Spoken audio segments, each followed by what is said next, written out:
Let's talk about retirement. What if I told you that some of the most common advice out there might actually be setting you up for failure? Today, we're going to dig into a perspective that completely challenges the old rules of saving. And it all starts with a number that honestly is pretty shocking. Okay, so take a look at this $113,900. Now, what is that? Well, according to a Northwestern Mutual survey that our source material points to, that's the average retirement savings for a 70-year-old in the US. Just let that sink in for a second. But you know what's even crazier is what that same group said when they were asked a slightly different question. Yeah, $936,000. That's what they feel they need to retire comfortably. We're not talking about a small gap here. That's almost 10 times the amount they actually have. It's this massive disconnect, and you can just feel the anxiety that comes with a number like that. So this brings us to what we're calling the Great Retirement Gap, the reality versus the need.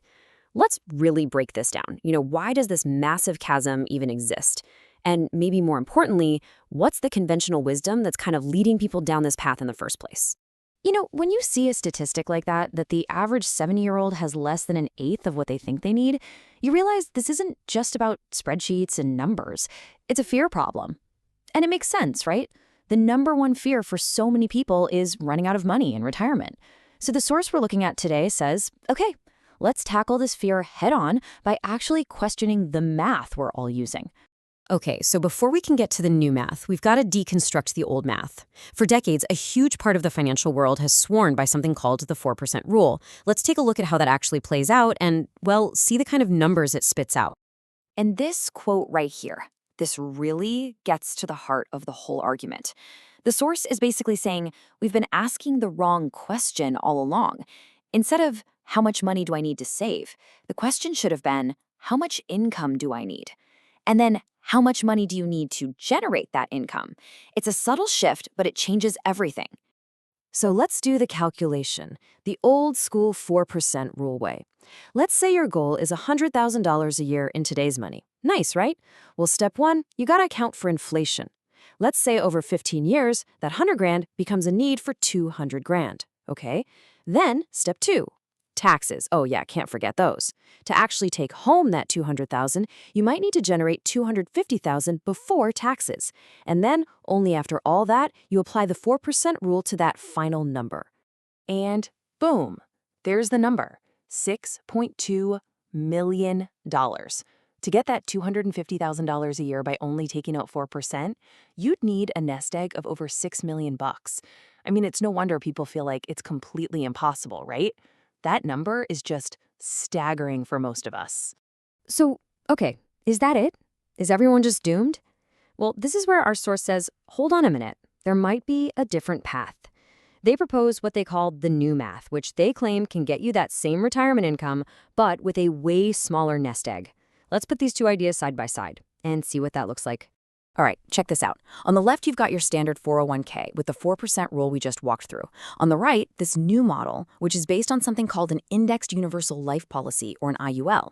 Right off the bat, because the income can be tax-free, you don't need to gross up for taxes, so you only need that $200,000. But here's the real kicker, the payout rate. Instead of 4%, they're proposing a 10% payout rate. And look what that does to the final number. The nest egg required drops from 6.2 million all the way down to 2 million. Now, I know what you're thinking. A 10% payout rate? That sounds kind of crazy. So let's look at how they say that's even possible. Yeah, so that 10% number probably jumped out at you. It sounds incredibly high compared to the 4% we always hear about. So how on earth do they get there? Well, it all comes down to the mechanics of this IUL alternative. Let's pop the hood and look at the engine that's supposed to be driving these numbers. Okay, so our source really focuses on three key things that make this work. First, it has protection from market loss. So if the market crashes, your account value has a floor of 0%. You don't lose money. Second, which we just touched on, is that tax-free access to your funds.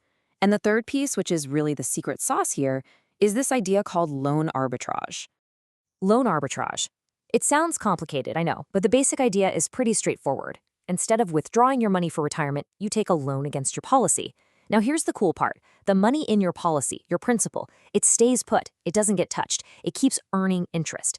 So the whole game is to have your money earning, let's say 7%, while the loan you're taking out against it only costs you 5%. That 2% difference, that positive spread, that's the arbitrage. That's what, in theory, powers the whole thing. I really love this metaphor for explaining the difference. Think of a traditional retirement account where you're withdrawing money as a battery. Every time you pull money out, the battery drains a little. That money's gone and it can never work for you again. But this loan approach, they compare it to a generator. Your principal is the generator. It just keeps running, keeps compounding. You're just siphoning off some of the power it creates without ever turning off the engine. It's a pretty powerful way to think about it. But it gets bigger than just these financial tactics. The source zooms out and makes a much broader point. It argues that the whole goal of a financial plan isn't just to hit some number on a spreadsheet. It's about building what they call authentic wealth. And that's all about balance. And this quote just hits so close to home for a lot of people, doesn't it? A lot of people accumulate their financial wealth at the expense of their health, then they're spending all their wealth trying to regain that health. The source calls this the wobble of life, that imbalance you get when you chase money so hard that you forget about the other things that actually matter. And they use this great image of a three-legged stool to explain it. You've got one leg that's your financial wealth, the money, the assets, all that stuff.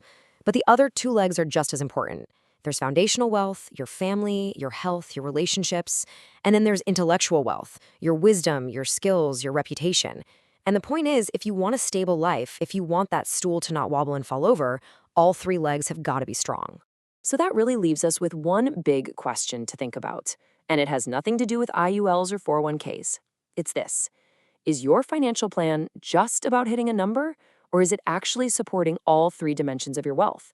Is it helping you build a life that's truly rich in every sense of the word? Definitely something to chew on. Thanks so much for joining us.